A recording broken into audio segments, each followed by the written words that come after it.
Good morning, good afternoon, everybody. Thanks so much for joining this next episode of In Any Cup Time. We're going to get started in about 8 minutes now with Terry joining us to talk about cyber warfare, at least what we can talk about on an unclassified meeting and discussion. So stay tuned for another 8 minutes. We'll get started soon. Thank you.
Good morning, good afternoon, everybody. Thanks so much for joining this next episode of In Any Cup Time. And we're going to get started about 5 minutes with Terry joining us to talk about cyber warfare. So stay tuned. And if you've not yet tried AskSage, go to AskSage.ai, create an account, and go see why this is making such a big difference to our lives by automating pretty much everything we do here, from coding to writing RFP bids, answers to writing content. So stay tuned for another 3 minutes. We'll get started soon.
Good morning, good afternoon, everybody. Thanks so much for joining this next episode of In a Nick of Time. We're very lucky today to have Terry joining us to talk about cyber warfare, at least the stuff we can talk about here on this unclassified engagement. So, if you have questions for Terry, start asking questions. We already have quite a lot of questions came from social media. So, if you want to ask your questions, start with a Q in the comment section below, so we can prioritize some of your questions live. If you want to share you with us today, just put your name in the comment section below so we can highlight you on the screen as well.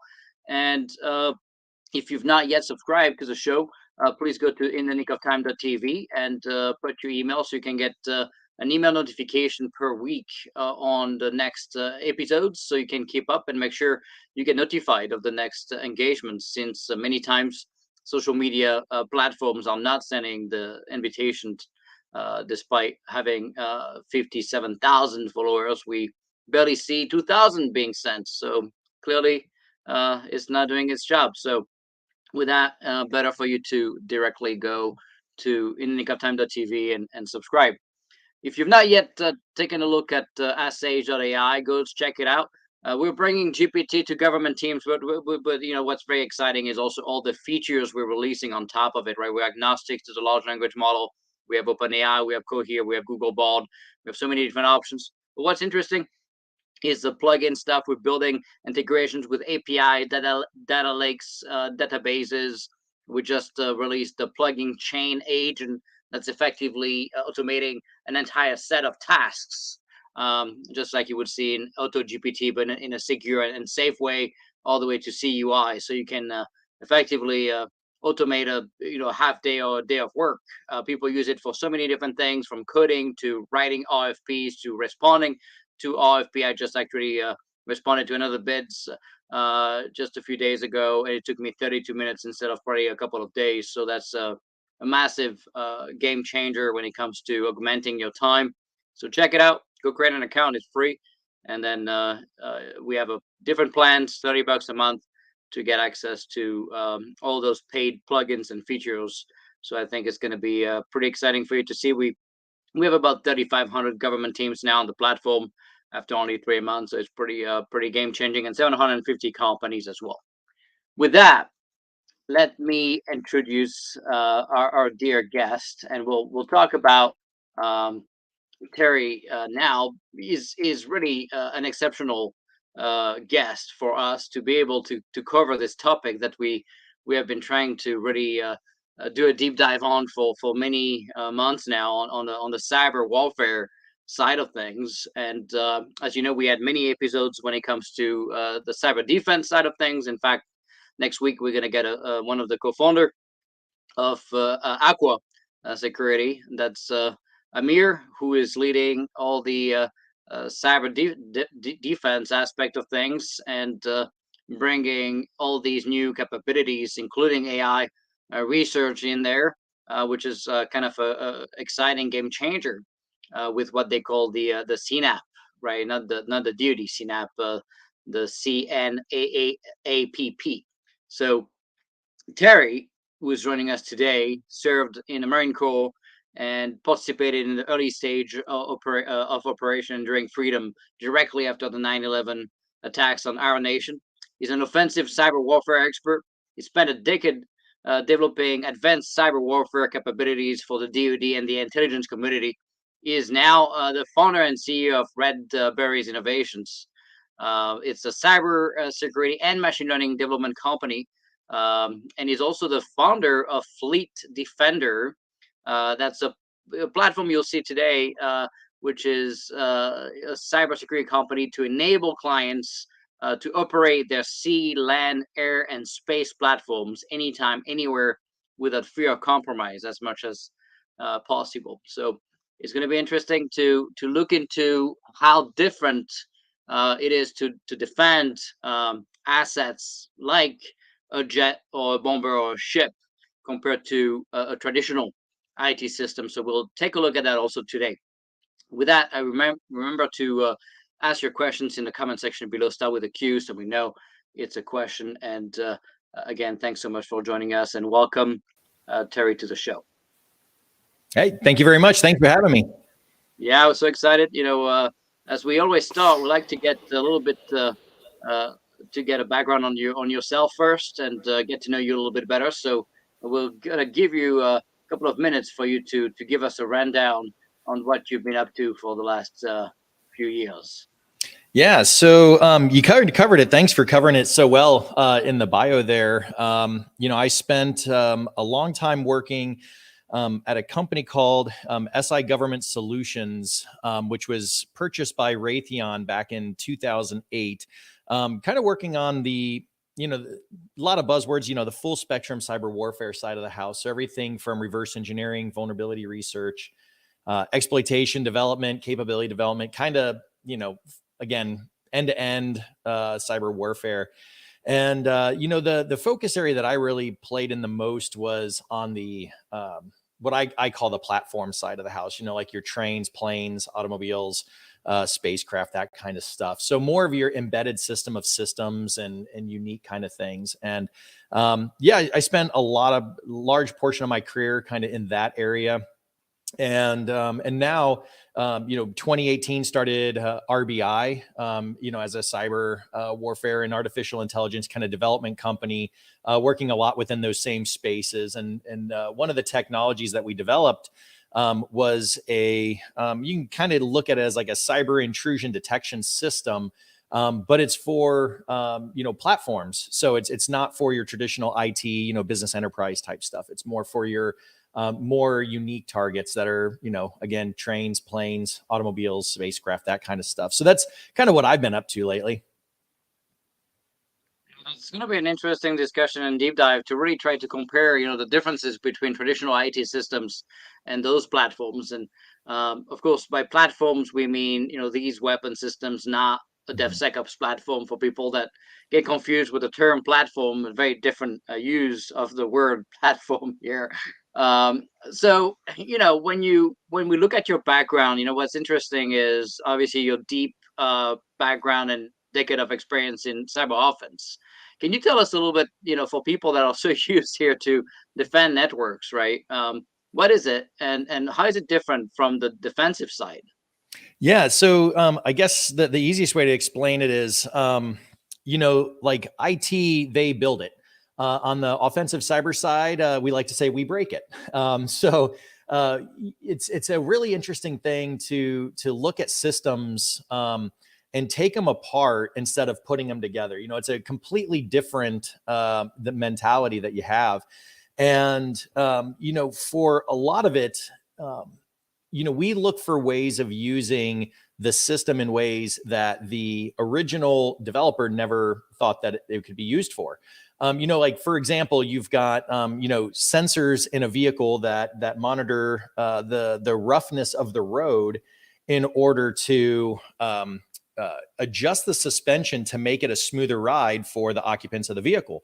But then from like an offensive perspective, if we were able to access that data that's on those, the CAN bus networks or the embedded networks that are in the vehicle, we can use it using, machine learning and artificial intelligence to actually map cities and map roads and see, what's a dirt road, what's a paved road, where's the potholes, where's the speed bumps. And from an intelligence perspective, if you're dealing with this in an area that you can't get to normally, just because it's a denied area, that provides a wealth of intelligence. And just, as a contrived example.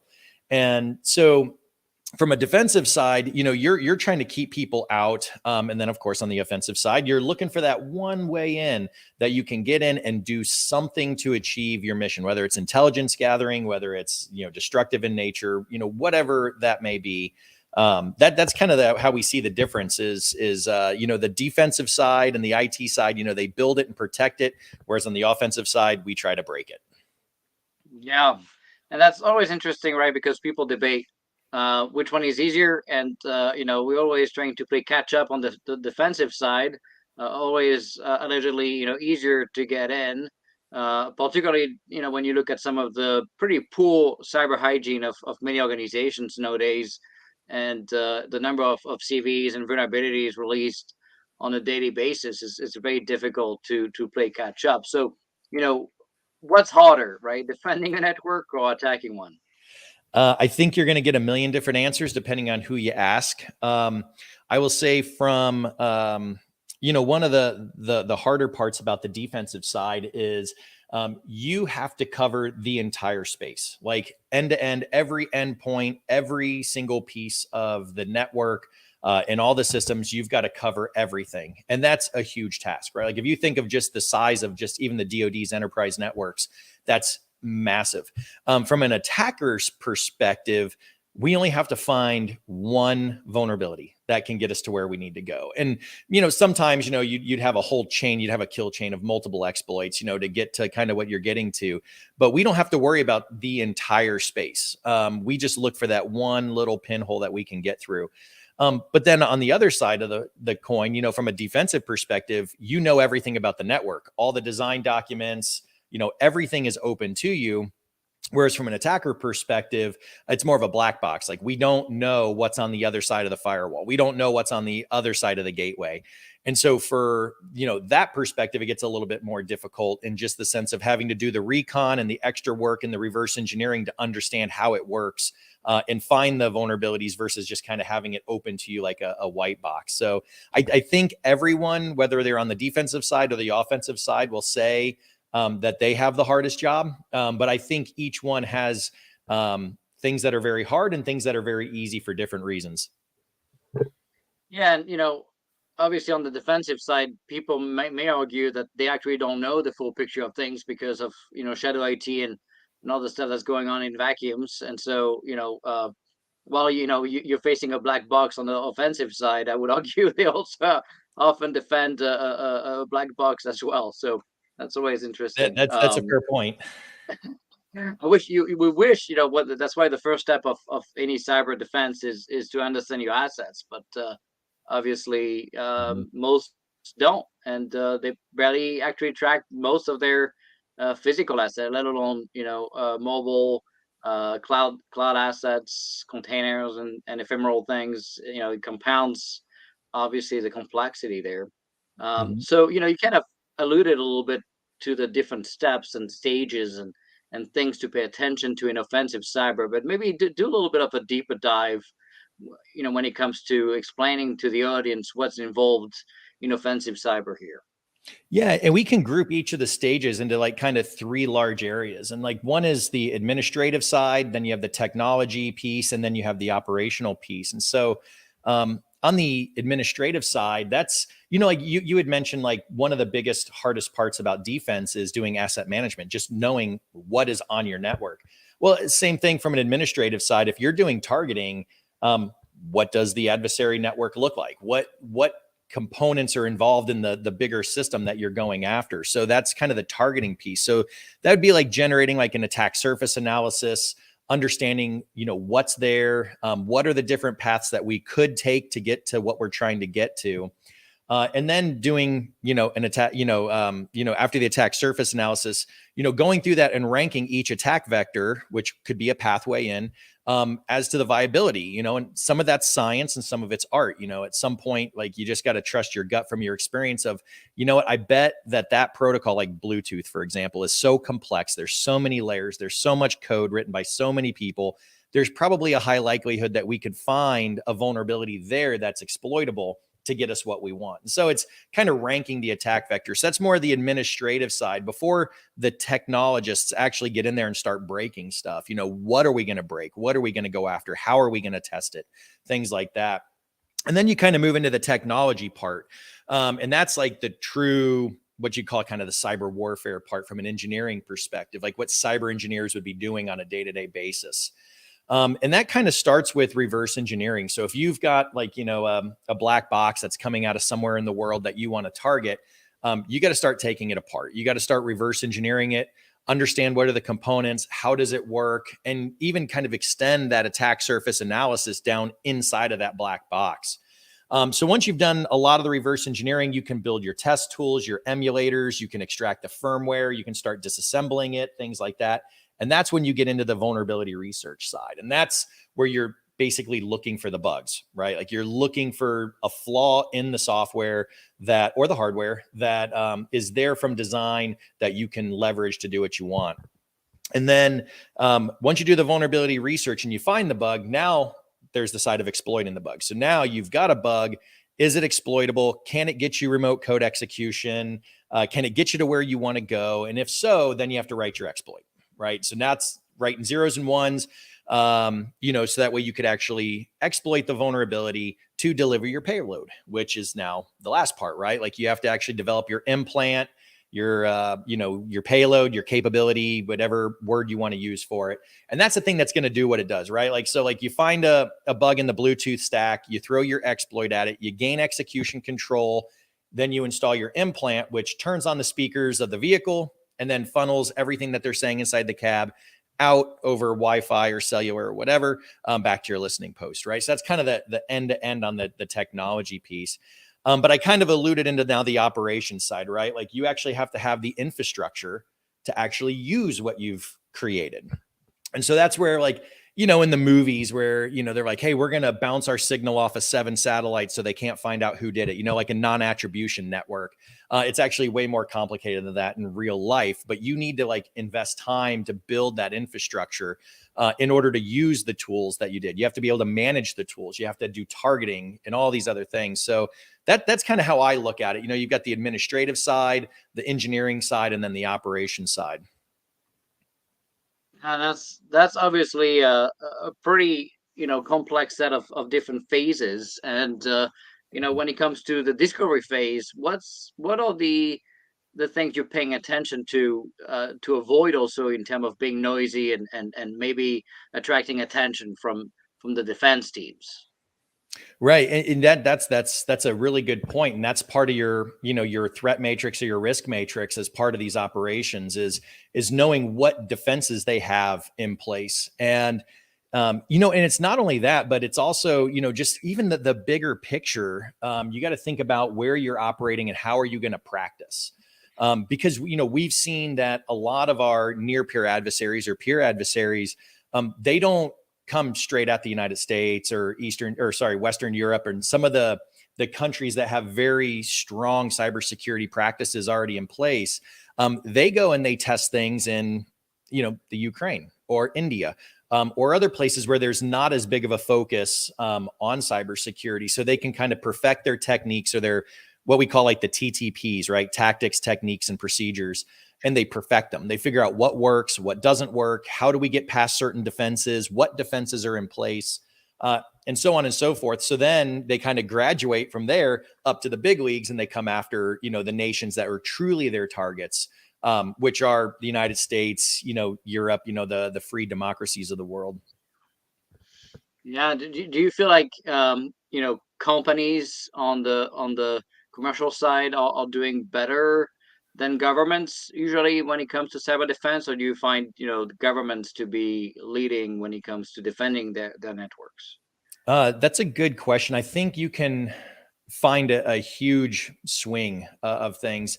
I would equate large companies and enterprises like, Facebook and Microsoft and Google, the big ones, kind of like a government, right? They practically have the same resources, or in some cases more than the government does. I think some of the benefits of being on the corporate side is you could probably move a little bit faster. You don't have to generate large, risk management frameworks, packages, and things that take, months and months to develop. So you can probably move a little bit faster. But then also on the government side, you've got a ton of, you can outreach into all the research and development, all the best practices that are out there. I think where we really suffer is in the smaller companies where you can't afford a lot of cybersecurity. Like it does get very expensive. I know just developing out just the systems and all the procedures and getting all the packages together just to meet the requirements for CMMC in order to store and process CUI data. That takes a lot of money, and so it can be a barrier for small companies that want to actually increase their cybersecurity to actually be able to do it.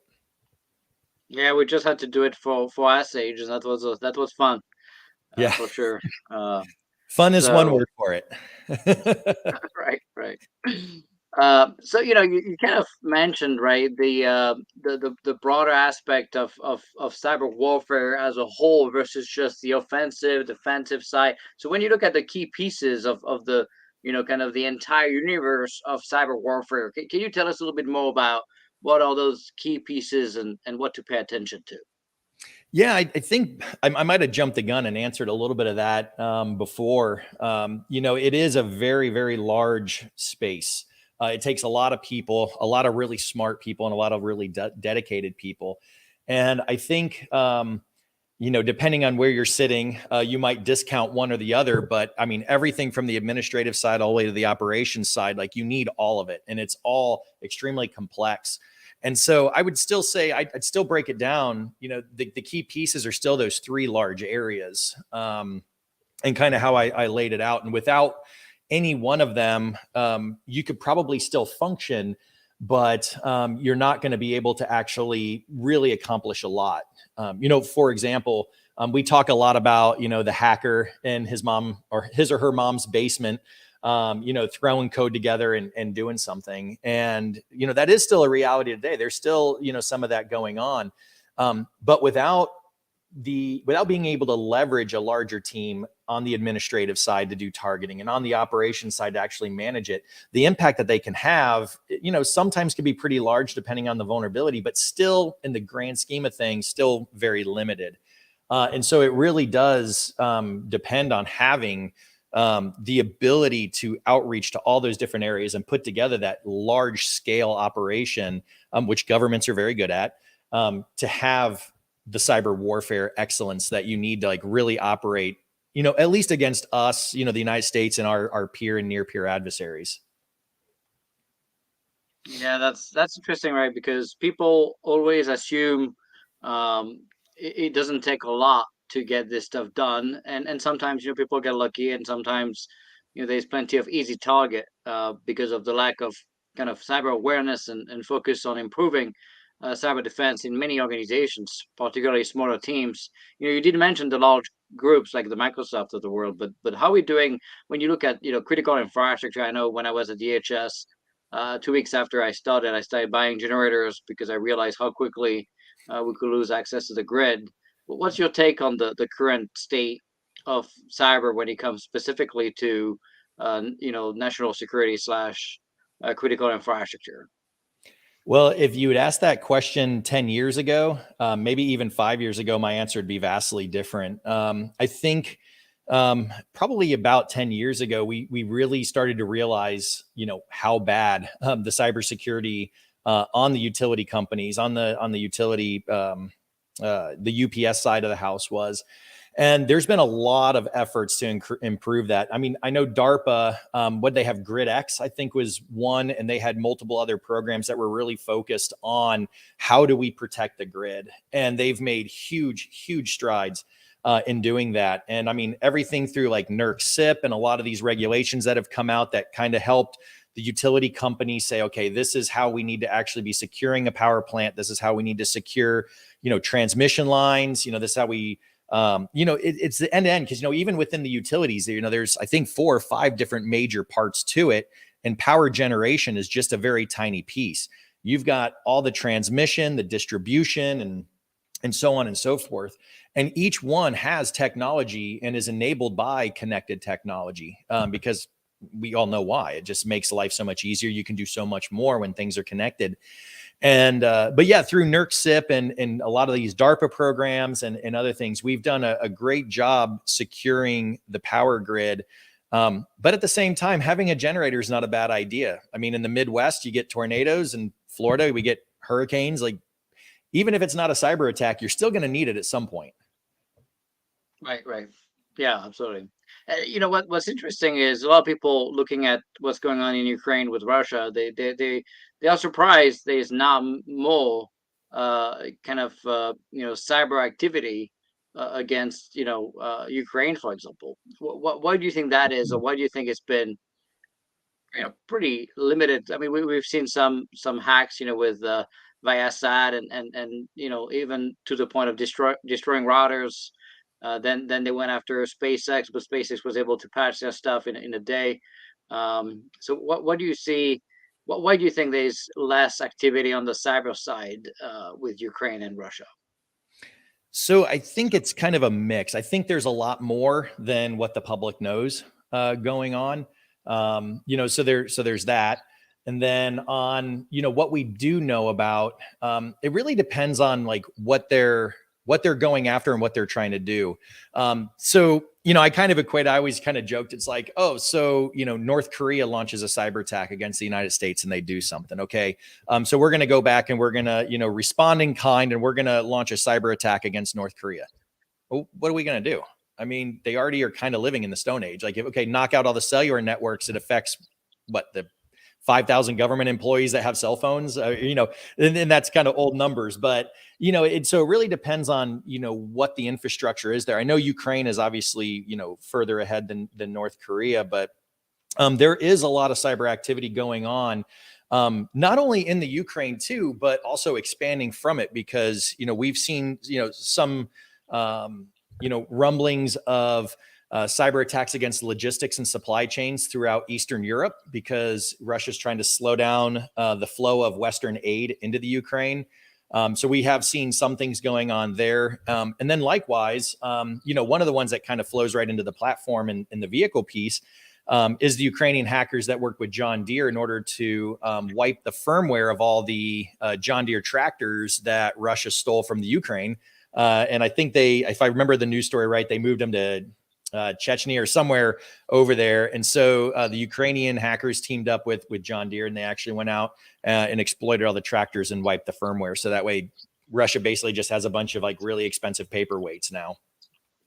Yeah, that was a pretty interesting use case. Although people may be set to realize the power of these manufacturers, including in the automotive industry, when people stop paying the bills, they can just shut off your car. I'm not sure if people sign up for that, but that's interesting, no doubt. So when you look at the discovery phase and the research side of vulnerabilities, you mentioned, hey, scanning discovering assets, and then all the way maybe to potentially writing 0 days and your own exploit, which it's probably like the 1%, I would argue, of the people capable of doing that, compared to the vast majority of people just exploiting things with existing exploit. But what is so hard about that vulnerability research? Is it okay to give the answer everything? It's tough. There's a lot of nuances to it that a lot of people, that's not in the industry might not realize. And I can give one example. It's a concept that we call continued execution. So imagine you have. I'm going to kind of go back in time a little bit to the days of buffer overflows, because those were the good old days of cyber warfare and hacking. If you exploit a buffer overflow, there's probably a really good chance that you're going to wipe out a large part of the stack, the memory stack for, that process. And so what's going to happen is you're going to get, in Windows, if it's in the kernel in the old days, you're going to get the blue screen of death, right? Like we all know about the blue screen of death. If it's an application, say it's your browser, if you, hit a vulnerability and cause it to crash, there's a good chance that, your browser is going to crash and exit. And so it's very obvious to the user that something happened. So like you load up a specific website, you click on a link, and then your browser crashes. Immediately you're like, oh, great. Someone probably just got me. You probably just got had. But where it gets really tricky is continued execution means that once you exploit the vulnerability, and no matter what digital damage you had done to that process, you're able to rebuild it in a way that the application continues to execute in a way that the user never noticed anything. It just kept going. And so, that's really tricky. Like how, like you have no previous knowledge of what's in memory. And so how do you rebuild that in a way that keeps the application executing? And that's just one example. And so, I've seen, IoT devices where 15 minutes after taking it out of the box, just by like, catting dev random to a socket that was open on the network. So just sending random data to a network socket or a network port that's open, it just starts crashing and rebooting. And you're like, found a bug, within 15 minutes. And then I've seen other programs that worked for, 12 months on a single target and never found a bug. And so, another piece to it is the psychology of it. And, what we called it at SI was the VR roller coaster. Because, from a psychology standpoint, it was very difficult because you think you found a bug. Nope, wasn't a bug. Okay, so then you're back to a low, right? And then you spend weeks and weeks and weeks of testing. You write all these new tests, you build all these new testing systems, all these new emulators, and then all of a sudden you find a bug, and you're like, "Yes, got one." You verify, yes, it is a bug, and it's not exploitable, and so it's not a valuable bug. So now you're off your high, you're back at a low, and you're starting all over again. And then you find a bug, it's exploitable, and you get the huge win, and then Microsoft patches it next week. And so you're back to square one again. And so it's just this constant roller coaster of psychology of, am I just not good enough to find the bug, or is there just no bug there? Yeah, that's interesting. Although I would argue probably Microsoft sometimes take a little bit more than a week to patch things. But Yeah, that's true. um, just kidding. But when you look at kind of the landscape, right? By the way, you mentioned overflows.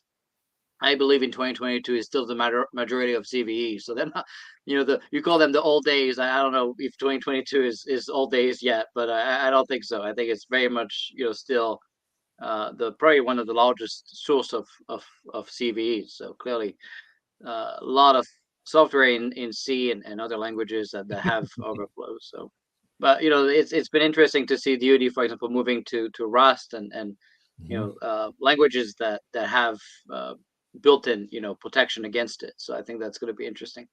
That is an interesting one. You mentioned Rust. A lot of my conversations with various groups within both Air Force, Space Force, and Navy, I've even heard some PMs say, like, we are not starting any new program that's not, in Rust. Like, we're kind of dictating this to our contractors now. And I found that pretty interesting, just from the sense of like, I really hope they're not looking at Rust as the silver bullet. Like, oh, look, we're not vulnerable anymore. We use Rust. I think it does help. It does remove some classes of exploits, but that doesn't mean we're secure. It doesn't mean that like we're perfect now. I still think obviously we're going to need all the cyber professionals, all the testing and continued defense in depth, and all the same principles. But at least maybe we can remove some low hanging fruit and take a few more chess pieces off the table for the adversary no to doubt, use. no doubt. I think the beauty of what people demonstrated with Rust is the ability of not impacting real time for embedded systems and Mhm. be able to achieve kind of the same outcomes and kind of addressing a lot of the more basic cyber issues like buffer overflows and such. But doesn't mean you just forget about cyber, right? But I guess Yeah. it does check a few more boxes than if you didn't use it, I guess. So Mhm. why not take that, I guess. Right. Yeah. Take So all the help you can get for sure. that's right. So everybody is pretending or claim they hacked, and I've seen it multiple times in DoD, where teams manage to get into calls, and obviously calls are becoming more and more connected. It started really with Tesla that really enabled the first software over the update with meaningful changes, not a patch thing, but a real new features delivered to the car on a bi-weekly basis was kind of a Mhm. game changer, and really kind of started the expectation that your hardware might be stuck in time, but not your software. Mhm. And of course, cars became more and more connected and did more and more things via the app, both in terms of opening the door all the way to tracking your oil consumption and your driving and whatnot. So is hacking cause a real thing? It is a real thing. It's been around for a long time at the nation state level. I mean, well over a decade. I think when people really started to notice it, 2016, 2017 timeframe, two researchers, Charlie Miller and, if I get the name right, Chris Valasek, I think I got the name right. They hacked a Jeep Cherokee live on the news with the reporter in the back seat. And they did it remotely while it was on the highway, in a safe environment to kind of just demonstrate live on the news that this was possible. And if I remember right, I think they took over either steering or brakes, and they disabled the engine. And so that was kind of the first really, I mean, there was stuff before that, like, oh, we can hack the Bluetooth stack that's in a car, but we can listen to what's going on inside. Nothing too critical. There were some other rumblings. I think in 2014 or 2015, same guys, those two, they did a hack against the car, did the same thing, but they did it from inside the car, plugged into I think the OBD2 port. And so like everybody was like, well, it's not remote. So yeah, it's a thing, but it's not remote. So it's not that scary. But when they did it remotely, I think that's when a lot of people started saying, oh, okay, yeah, this is actually a scary thing. And so since that time, Tesla, they started going to, oh geez, what's the contest that they have at CanSec West in Vancouver every year? It's like a hacking challenge. Maybe someone in the comments can refresh my memory of what it's called. But Tesla started going to that now. And every year people are finding vulnerabilities and they're able to exploit Teslas and get a payment for demonstrating a vulnerability in the Teslas. So it is becoming more of a thing. I mean, all the way until about 8-9 months ago, I believe it was Ben Gardner. He was working with the National Motor Freight Trucking Association, the NMFTA, and they released an exploit, or they discussed a vulnerability in the network. Yep, thank you, Pwn to Own. Thanks. I saw that in the comment. Yes, thank you for that. The NMFTA released information on a vulnerability that would allow an attacker remotely with a software-defined radio to inject diagnostic messages on a truck, a heavy-duty trailer network, and lock the brakes while it's going down the highway. And so a lot of these things are really starting to become apparent to the public that it's possible and that people are thinking about it and they're doing it. But then, like I said, at the nation state level, it's just been another tool in the toolbox for a while now. Why do you think we don't see, I guess, more real life, use cases of this happening for real? Like, why wouldn't people stop doing some ransomware or crazy stuff if it's doable? Then why don't we see more evidence of it? Well, that's the thing. I was actually, one of the things I say a lot is as soon as a certain adversary figures out they can ransomware cars, we're going to be in a really bad state. I think right now, and why we haven't seen it to date, is it's still pretty expensive to generate these capabilities against it. And that's why it's been kind of confined to the nation state level. Like you've got to have a lot of different people on your team with a lot of different specialties. Usually it's more than just one exploit. Like we found where you can exploit the infotainment unit, the head unit that's running, Bluetooth and Wi-Fi. And the most you can do when you get there is, you can crash the box if you want. You can mess around with stuff on the screen. You can listen to everything going on in the cab because, the microphones flow through infotainment and things like that. But you're not taking over the brakes. You're not taking over the steering. Certain vehicles are architected to where like the head unit doesn't connect to the CAN bus. Other cars connect it to multiple CAN bus. And so there's still a lot of like every vehicle Tell is people different. what a CAN bus. Tell people what a CAN bus is if they Oh don't. yeah. Sorry about that. Yeah. So CAN is a controller area network. It's an embedded networking protocol developed by Bosch back in the 80s. And it's used in a lot of different embedded systems, one of which is vehicles. And there's actually regulations throughout pretty much most of the world that say all diagnostics in vehicles have to go over the CAN bus. And that's where we have like layered on top of CAN is like your onboard diagnostics or OBD, your OBD2, your unified diagnostic system, your UDS, like all of that sits as a higher level protocol on top of CAN. So CAN is like, think of it like the Ethernet for vehicles, which I guess you shouldn't because there's now automotive Ethernet and FlexRay, but like it is the de facto standard of networking protocol for vehicles. Yeah, that's helpful for people to understand what you're talking about. But keep going on the topic, I guess. Yeah. So it's very expensive to generate these different things. Like I said, if you land in the head unit, what can you do? And then, because every make and model is different, they're starting to standardize now. They're starting to standardize on operating systems. You've got standardization across the industry on Apple CarPlay, Google's version of that.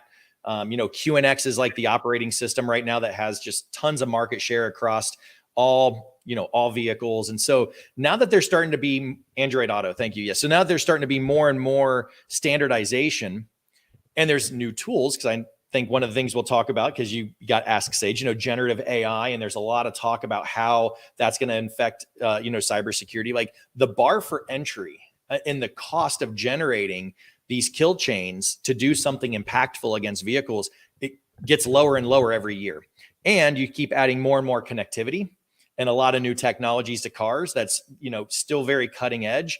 So hasn't been worked out. Still a lot of flaws in the different networking stacks and software stacks. Just all these different factors are kind of coming together now to where it is making it a lot easier and lowering the bar for entry to get into actually doing something meaningful against vehicles and other platforms. Yeah, so that's interesting because we haven't seen, at least that we know of, a big figure getting killed or impacted somehow by hacking a vehicle, right? But what about planes? I mean, you would argue it's expensive to hack a car for a few people, whatnot. But if you hack a liner, with 400 people in it, people are going to pay a lot of money of ransom, right? So what do we see there, and is it also a thing to start trying to get into planes? I think it is a thing. Is it a big thing right now? I can't say it is, obviously, or else you'd be seeing airliners falling out of the sky and a lot of news articles and stuff on it. But if you think about how, even just in the aviation industry, how technology has grown. I mean, I even think one of the things, if I remember right, were you instrumental in like putting Docker on an F-16? Was that your group that did that?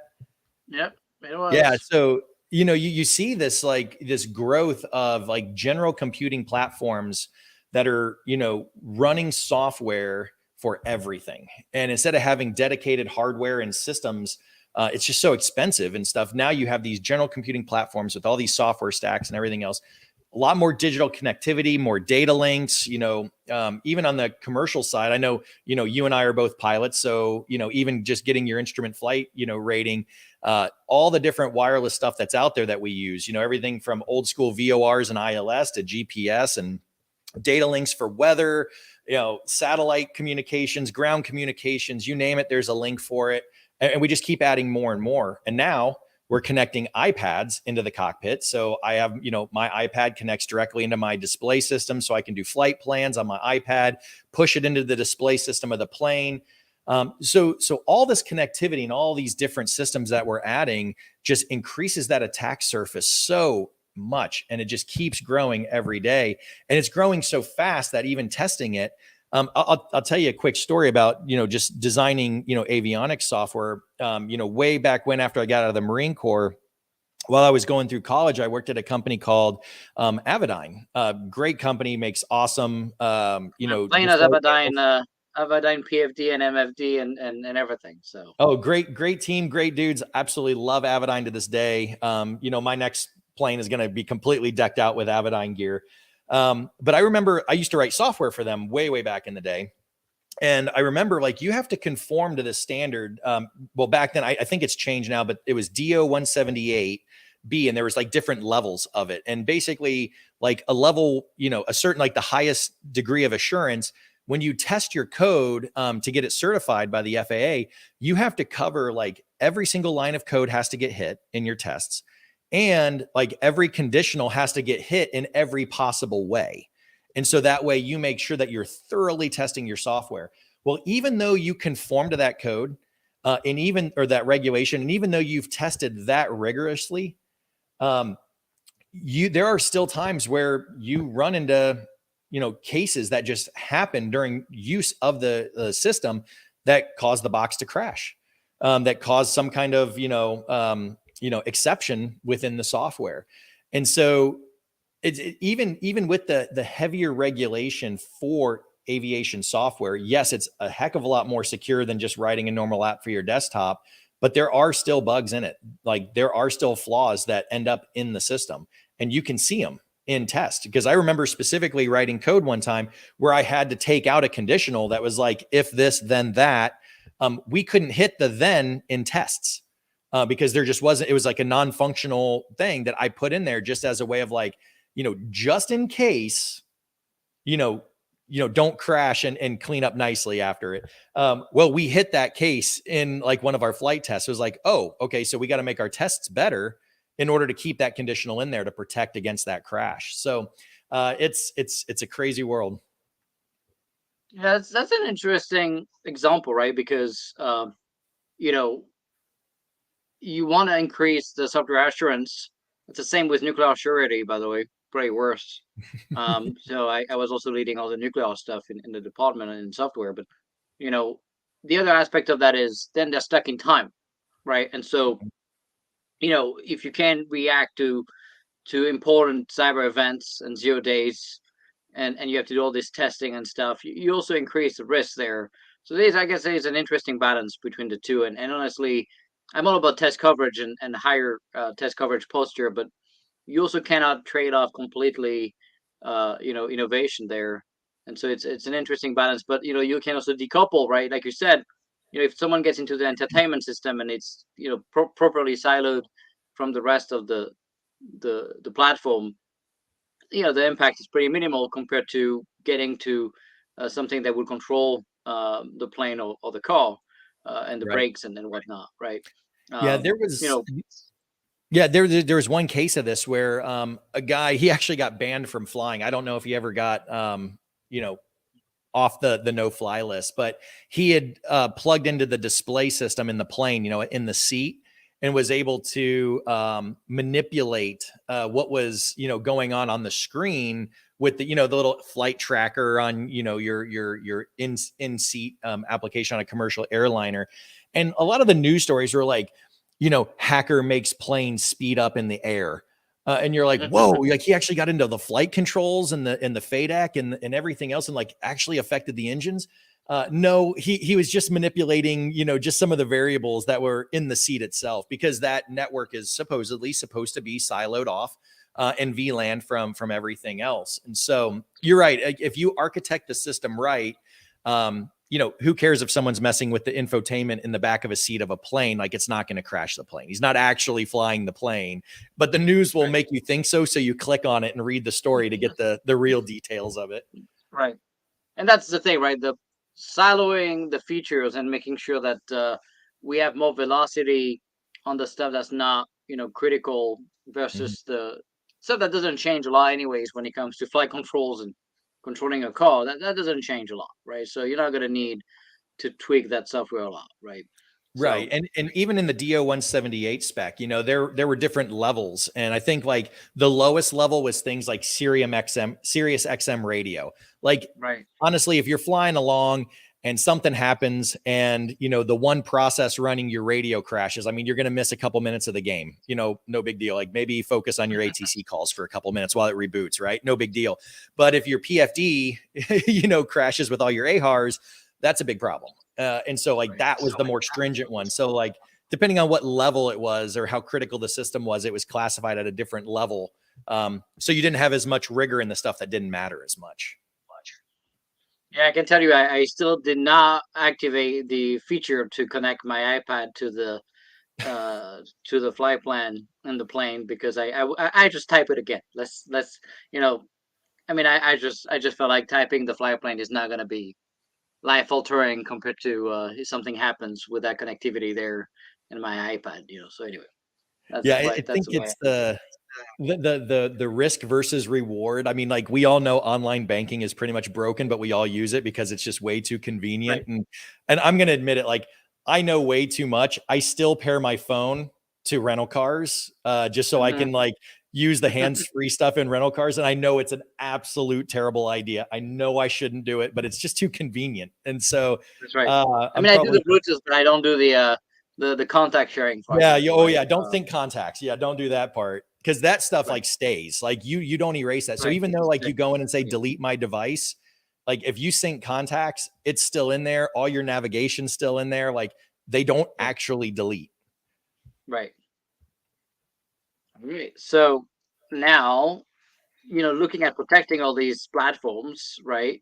What's different about protecting them, and what are the challenges that you see there? Yeah, it's so there's some similarities, but there's a lot more differences. I mean, obviously you would imagine a joint strike fighter is going to look significantly different than, your BMW, 540i. At least you would sort of hope so. From an IT network perspective, the similarity is you've got a lot of different computers, each one with its own processor, memory, full software stack, firmware, everything, all networked as part of a bigger system. And so, like, that's the similarity. So, like if you look at like an old school F-18, for example, you've got like flight control computers, armament computers, all the different things, the DDIs in the cockpit for display and everything else. And each one is its own system. It's got its own processor, its own memory, everything. But they're all networked together to create the bigger system, which is the fighter aircraft. Same thing with cars. Same thing with satellites. Same thing with ships. They're all the same way. It's just all these computers networked. The difference is you start getting into the nuances of that is just hardware and software stacks. So in a lot of IT systems, you don't have real-time systems, but on the embedded side and the platform side, pretty much everything is a real-time system. And for people who don't know what that specifically means, is it means that for me, as an engine controller, an engine ECU, I have to receive certain data every 10 milliseconds. And if I miss it, then my function will be degraded. So like, for example, like Ethernet packets, like if you start dropping packets or they start getting lost in the ether and, the routing and everything else and TCP and all that mess. So you get a little bit of lag when you try to load, your news website, not that big a deal. But if you start missing messages to an engine controller, to like a FADEC, like an engine controller on a jet, now you start running into major problems. Like the actual system cannot function. And so everything from the network design and the protocols that are used all the way up into like the higher level application layer software within each of those controllers, like all of it has to conform to this concept of real time. And that means like this function has to run every 100 milliseconds without fail. If I miss it, things are going to be really bad. And so that's where it like really gets interesting from both a defense perspective and an offense perspective. Because on a defense perspective, let's just say like we want to do anomaly detection within, the software, the firmware of a flight control computer. Well, what we want to do is we know that like certain functions should be called in certain ways, in certain order, I should say. And we know that this function should only take, 10 clock cycles to run. This one takes 50 clock cycles, whatever. So we're going to go in and we're going to instrument all those functions to pull that data out there. Like, how long did that function take to run? What function called what function? Like, let's pull all that data out so we can analyze it and make sure that it conforms to what we know should happen. Well, by collecting all that data, we slow the system down and now we completely blow through all those real-time constraints. And so just by trying to add defense, we degrade the performance enough to where now it can't function. And so that's where it starts getting really tricky, is when you start looking at protecting platforms. You have to make sure that you don't impact the system in a way that degrades its performance. Like one thing, if we could layer encryption on top of the CAN bus for vehicles, that would solve message replay attacks, message spoofing attacks. There's still a few attacks that it wouldn't, like bus off attacks and denial of service and stuff like that, but it would solve a very large portion of the problem. The only thing is the overhead of modern day encryption systems blows through all the real-time constraints on a CAN bus. And so you just physically can't, or else the vehicle can't function, not in the way that they do today. And so that's where they've started like looking at like, well, how do we leverage encryption on just important stuff like firmware updates, but everything else is going to be out in the open. It still leaves you vulnerable. And so it's definitely a different world in just the constraints that you have on like the processor speed. The processors usually aren't as fast as what a normal IT processor that you'd find in your normal desktop, laptop, or whatever would be. A lot less memory and, a lot more real-time constraints. And so it is just kind of a different world just in that way. Yeah, absolutely. That's, the real-time constraints is something I never really knew about in my 20-year career before the government, because I never got involved into embedded systems or anything like that. But when you start to understand the issues you're facing when you have to make sure that you're sticking to these real-time constraints.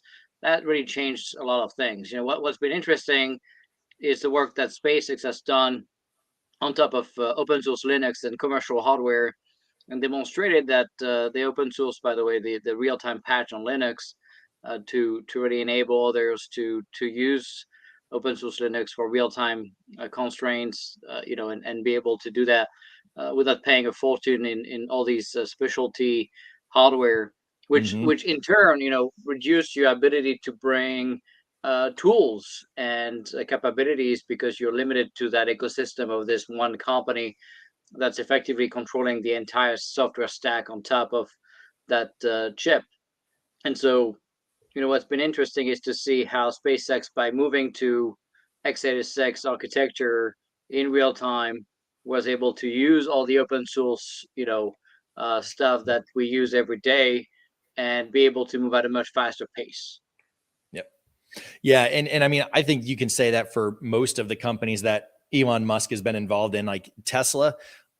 They kind of changed the game for vehicle technology. Same thing on the SpaceX side, completely re-architected the way a lot of those systems, like even from just the delivery, so the rockets, all the way to both the bus and the payload, on orbit.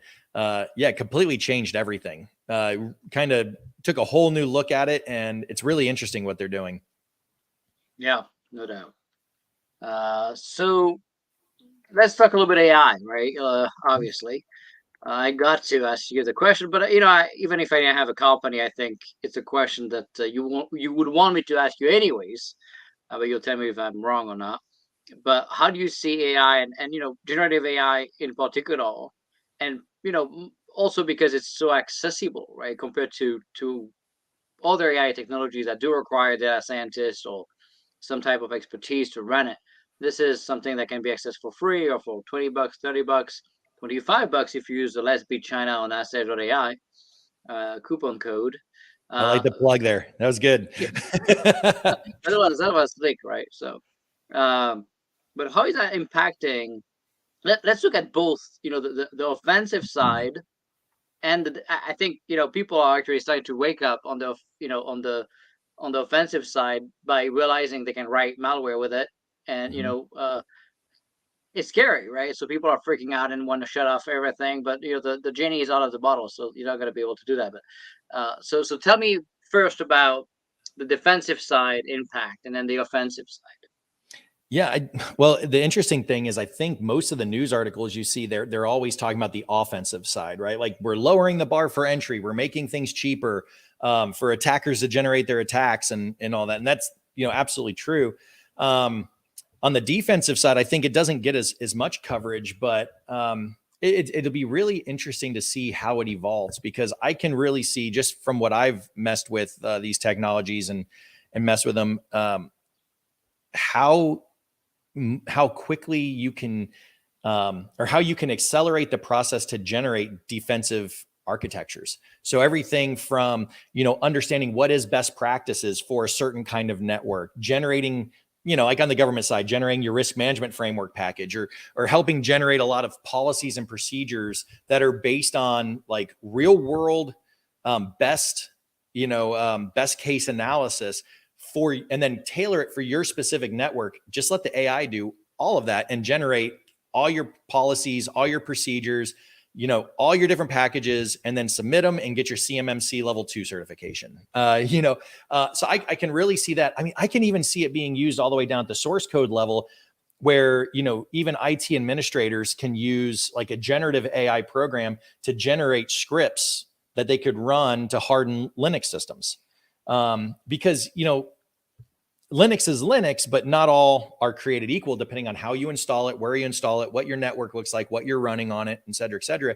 So you can take these best practices that all the AI has been trained on, and then all the various minute details and differences from what your implementation is, and have it help you generate all of that information, everything from the policies, procedures, again, all the way down to the source code and the scripts that'll help you harden it and defend against it. So it'll be really interesting to see there. And every time AI comes up in the cybersecurity space, I think back to some of the early DARPA programs that were what 2015 2016, like the Cyber Grand Challenge, where they actually like ran it at DEF CON. I know Raytheon, where I worked, the SI team, like they had their own solution that ran there, but it was automating both the attack and the defense. So you were supposed to have AI systems as part of this that would look at exploits coming across the wire, see how it's exploiting a process, and then auto generate a patch for that process. But then at the same time, regenerate your own exploit and then go hit other teams with it as well. So I think we've been talking about AI and cybersecurity for a very long time, but with this generative AI hitting the headlines recently, that's where it's really starting to get out there into the public space. Yeah, that's right. And what's interesting is, and you mentioned a few of these concepts, but I'm spending my life on it, so obviously I get to see all the cool stuff. We just released a plugin on Sage last week, and tell me what you think about it. But we have a Git repo scanner, right? That's scanning any Git repo, and he's looking at every file, and it's the prompt is telling the bot to look for improvements both in the security side, uh, you know, um, the performance, readability, and even commenting code because I hate doing that, right? So it's commenting my code for me and stuff, and so the bot does that in the background and creates a new branch and a pull request to let the human review the code. And obviously it's not perfect, and I would say I probably keep 70% of it because it's making changes that are sometimes you know short-sighted, or because it doesn't have the full picture of the entire code Right. base. So it can make some mistakes for now, at least because of the limitation of tokens. I think that's going to increase, so that's interesting. And it just it's almost like a free audit, an improvement, an additional capability every night. And then we also obviously use Sage to write Sage stuff every day. I would say it turns one developer into 10 easily, with the right orchestration, the right person orchestrating the bot, because that's what you become. You become an orchestrator, Mm-hmm. of that dance of writing code. And the bot wrote on that stage itself. You go on the website and the app, 90% of the UI created by the bot, 90% of the back end, 100% of SQL, 100% of DevSecOps, YAML and CI/CD stuff, 100% of the SBOM generation stuff.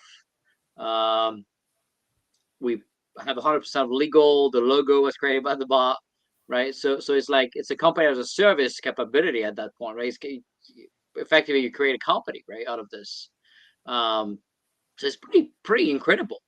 And another thing that kind of blew my mind is when we asked the bot to do a Kubernetes ingress using Nginx to enable CAC authentication for government teams, and he was able to do it. And CAC authentication is not the most common thing on the planet by far. No. And so and then when it comes to reflecting, we have a plugin, for example, where teams have, let's say, a database like a Postgres or whatever, right? Mm-hmm. And you can now ask questions in plan. So all we do is we connect it to the Postgres database. It's going to know how to pull the tables and the fields and stuff. So you don't need to teach it that. And then we ask questions in plain English, and it converts the plain English to a query, right? And sometimes the query doesn't work. So what we ended up doing is say, what, we get an error, right? So we're gonna tell the bot as a follow up question that, hey, you gave me this SQL query, but reflect on itself because it's not working and it's getting this error and fix it, right? And then it gives us an updated query that's working. So it's able to self reflect and fix its own mistakes, right? So it's pretty amazing. And then we connected to Elastic, and so now teams that had to write Lucene queries and stuff now can just ask in plain English, and then Sage goes and pull from Elastic, using the API, and gives you the result back. Just today we released another one that's a plugin chain, an agent kind of thing, where it's chaining and connecting different stages of the plugin. So first, it's going to, for example, open a PDF, get the content truncated into chunks so it's below the token limit, is going to train that into a data set that you created to store that those different chunks, and then it's going to maybe summarize those chunks into a summarized version of it, and it's going to train the summarized version into the data set as well. So you have also the trained summary of the whole thing. So it's almost like you could ingest a book, right? It would ingest each chapter of the book, and then you would summarize the chapter, so you have the full summary of the book. So then you can ask questions very precise about a chapter, or questions broader about the book, and it's going to know both, right? Despite the limit of tokens. And we use it to write RFPs, and I had an RFP last week. It took me 32 minutes instead of probably a couple of days, Mm-hmm. right? And we we have a plugin that's able to generate a PowerPoint, right? And so we tell about write a PowerPoint, 5 slides, one about Nick, one about Terry, and stuff, and it's going to generate the code in Python, right? You're gonna have that code. We run the code into a Python sandbox, and then we get the PowerPoint back, and you give it to the user seamless. So the bot is capable of writing code that works, that runs, right? Not just like code that's half baked or like 90% baked, or because even one line error it would not work, but yet it does. So what's your take on, obviously on the defensive side, you've heard Microsoft announcing they're working on Sentinel and things to start bringing GPT for analyzing behavior and logs and things. It's very good at detecting extracting insights. We have a plugin to detect emotions in text, detecting, categorize labeling data, right? Doing very good job at that. I think that the issue we find is people don't know how to prompt engineer stuff. So that's why we have a prompt engineer persona, actually, to Mm-hmm. ask the bot how to talk to itself, so it can tell you how to write the question. So what's your thoughts on all of these examples here? All of them are incredible. Like even from the very beginning, you start thinking about how like you make a 3D printer and then you use it to print itself to make more 3D printers, right? And so like same thing, like you've got a bot that writes your code and then you just spit that code right back into the bot to make it better. And so like it's just now a machine building another machine. Exponential, It's yeah. just all on Right. the software side. And I think one of the interesting things is there are people with a little bit of a short-sighted like view where they're like, oh wait, you mean you're telling me that you're only 70% accurate? Well, then it's garbage. We're going to throw it out. The problem is that tomorrow, literally 24 hours later, it could be 75% accurate. And Right. by the end of the week, by the end of the month, it's 90% accurate. Like it's moving so fast. And the more that the crazy thing is the more mistakes that it makes and like you looping it back through, the more that it learns. Right. And then those same And mistakes that's the don't thing, happen right? again. I think people don't realize kind of um, the benefit of, and by the way, the way we did on Sage is, I think that's very important. When you train the data, it's not looking you into the model. So you can swap between, Cohere, Googlebot, and OpenAI, 354 and whatever, and have the same training data across all the model. I think that's very important the way we built it. So we're not locked into one model. Uh, but like you said, right? The only time it's wrong is when it doesn't know, and every time we train it, then it's going to be right. So even if you did find this use case that the bot is only at 50, 20, 70%, whatever, it's very simple to address it, right? And the more you're going to connect it to, what I love is how we tap into live database and APIs. We did a go no go flying decision with the Air Force, right? And it's tapping into 20 APIs of the FAA and stuff to pull weather data, NOTAMs and stuff, right? And aggregating all that, and kind of helping the pilot make a flying decision. Well, that's a game changer, Mm-hmm. and but it cannot be wrong on the data side because it's pulling the data from the APIs in real time. It's not using memory item. It's not remembering stuff. It's pulling it in real time. All it does though, it uses the GPT stuff to analyze it, which is not likely at all to be wrong whatsoever, because it doesn't. It when it hallucinate and when it's wrong, it's often when it doesn't know.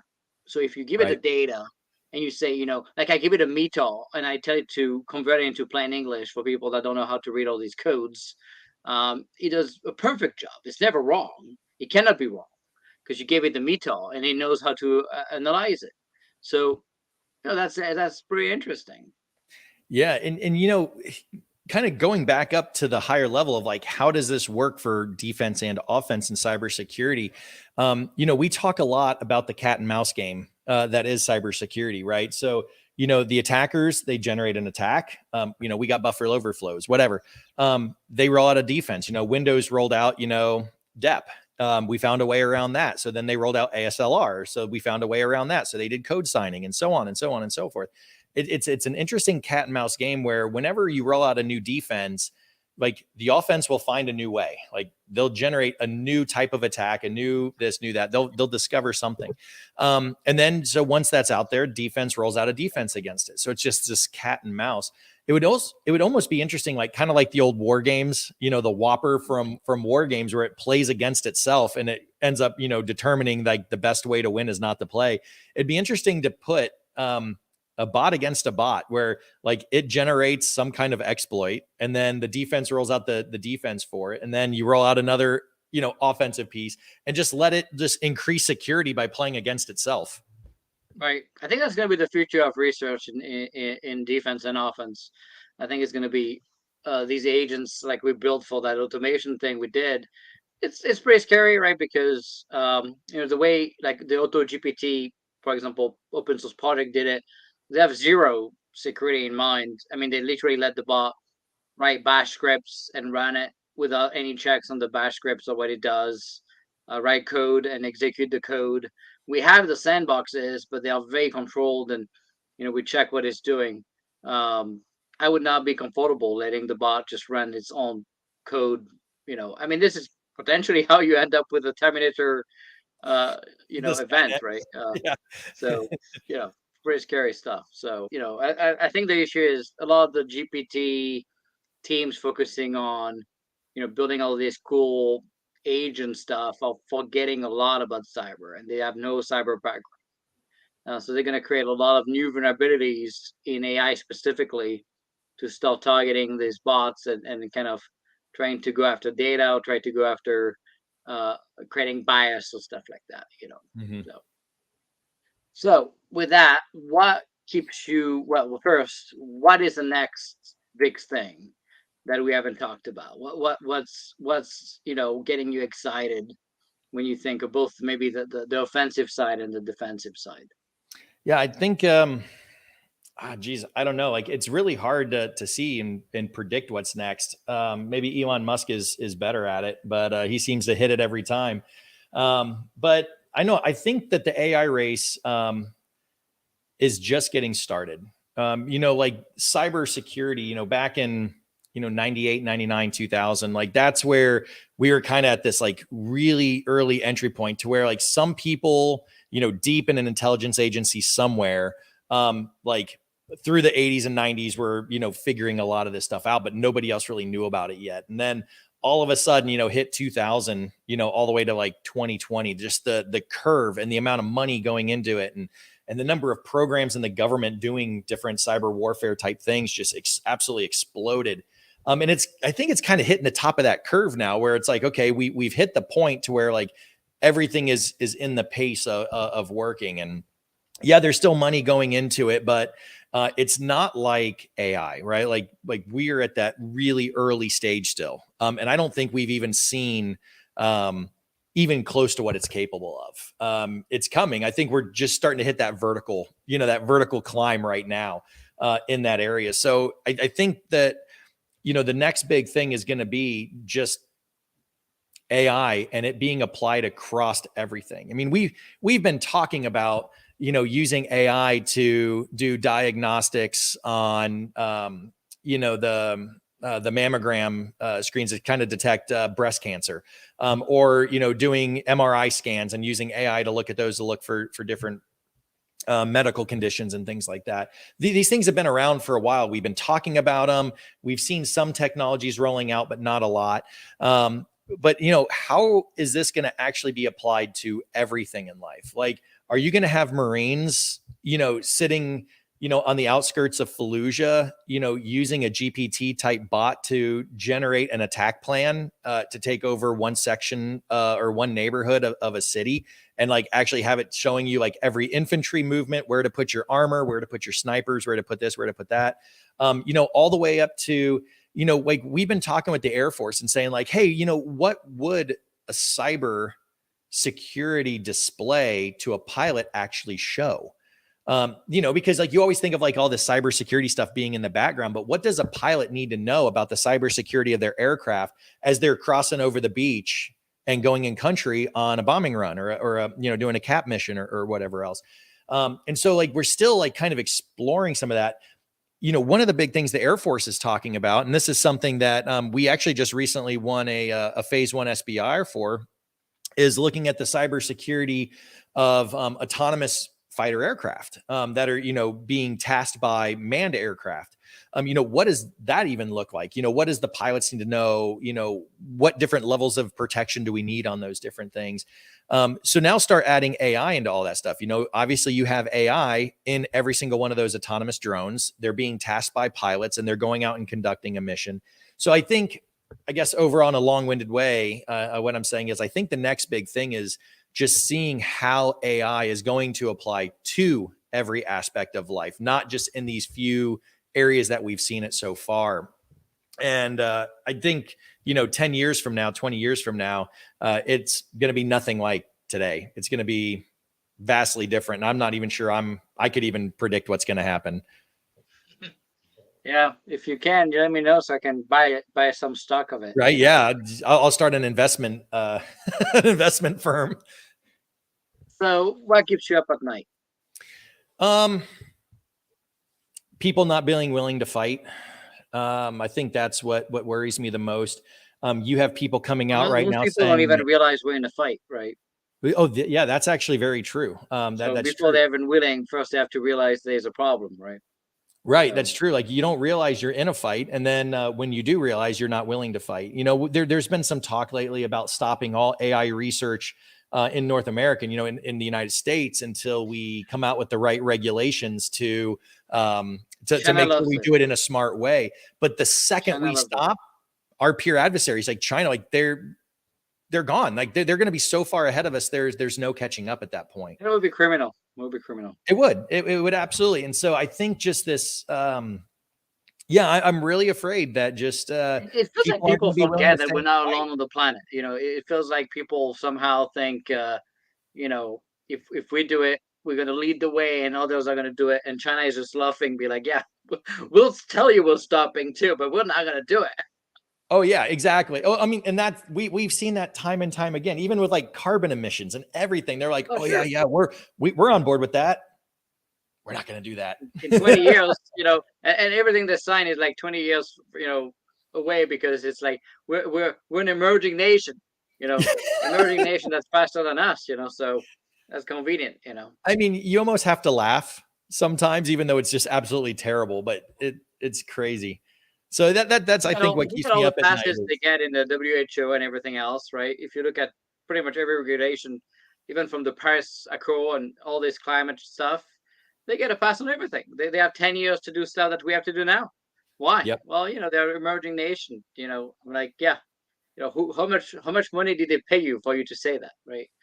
Right. That would be something I like to know. How much those people get paid to China get away with murder?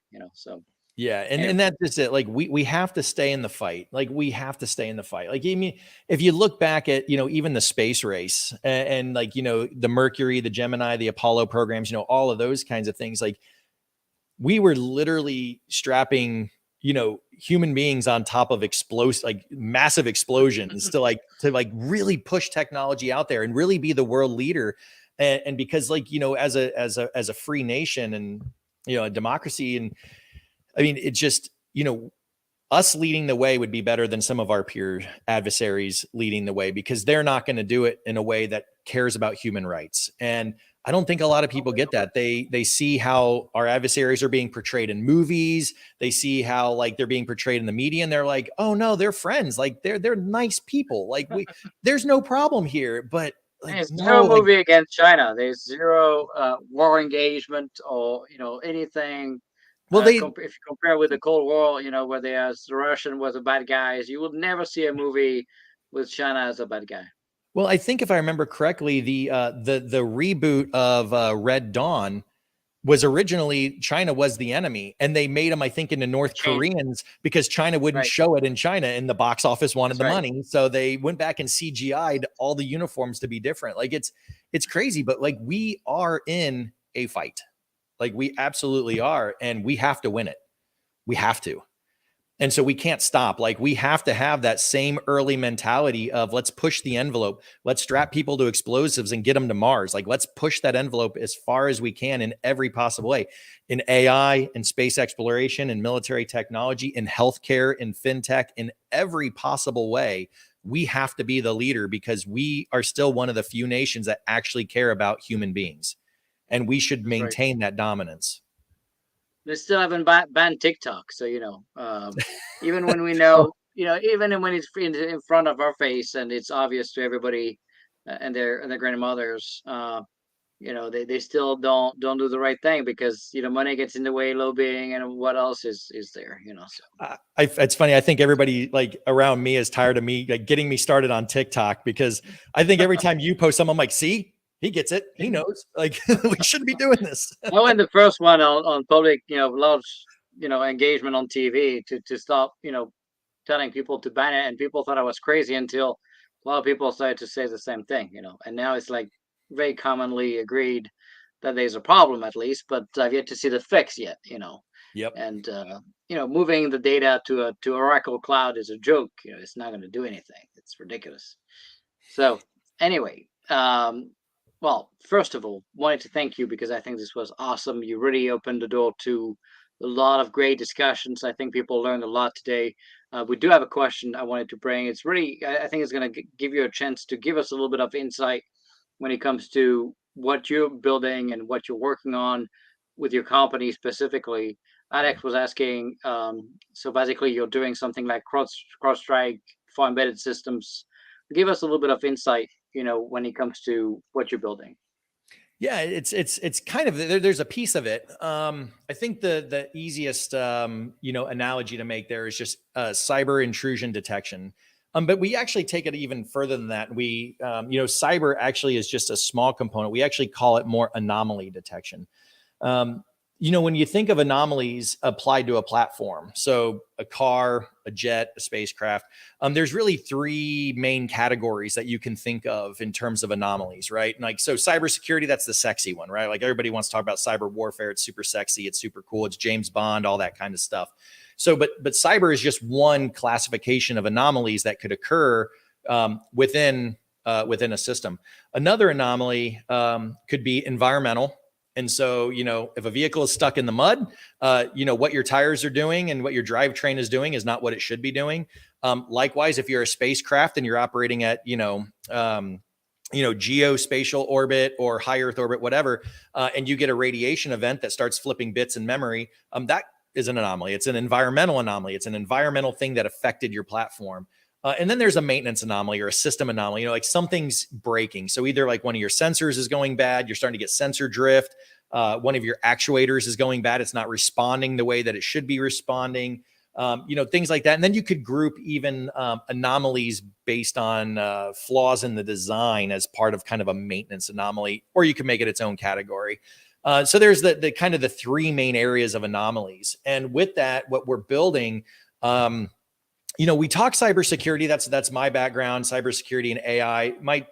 Honestly, the Fleet Defender team, I've got guys like, Danny on machine learning, Brett on software. We've got an awesome marketing and sales team, but with Marcus and Doug, all those guys, they're just absolutely amazing. But we've actually turned it more than just cybersecurity, and we're kind of pushing more into like total platform intelligence. And that includes everything from predictive maintenance, driver and operator safety, just to make sure your drivers aren't distracted, drowsy, drunk. I mean, think teenagers, everyone else, like you want to know what your kid's doing and how they're driving, if they're being aggressive. So everything from there. And, obviously from a driver safety, everybody cares about that because everybody's on our roads. You want to make sure, we're operating vehicles in a safe manner. And then, all the way again, back to the cyber side for the cyber attacks. So, it's growing vastly and very quickly outside of just cybersecurity into that total platform intelligence. And what's funny is my 5-year vision for Fleet Defender was we wanted to be running on platforms at the bottom of the ocean all the way to platforms in outer space and everything in between. But the crazy thing is like the market, when we went out there, like the actual traction that we're starting to get has like decreased that timeline so much that we're now engaged with Space Force looking at low Earth orbit satellites. We're engaged with the Air Force on, fighter aircraft and bomber aircraft. We've started to engage with the Navy on unmanned underwater vehicles. And so just the market need for what we're doing is actually compressing our timeline quite a bit. And you think like, you always have problems and some are good and some are bad and some are both. And so that's great. Like there's this big market need, but where do we focus? And so it really is like right now we're really kind of transforming the company and really accelerating what we're doing because the market need across so many different platforms is so great. And it all needs to be addressed now because we've got adversaries knocking on our door. So that's kind of where we're at. We're growing from cybersecurity into that total platform intelligence and truly covering all platforms, not just ground vehicles, but everything in between. That's a fun place to work at and pretty fun place to build innovation at. So wanted to thank you again for joining us. We're going to give you the parting words in a minute.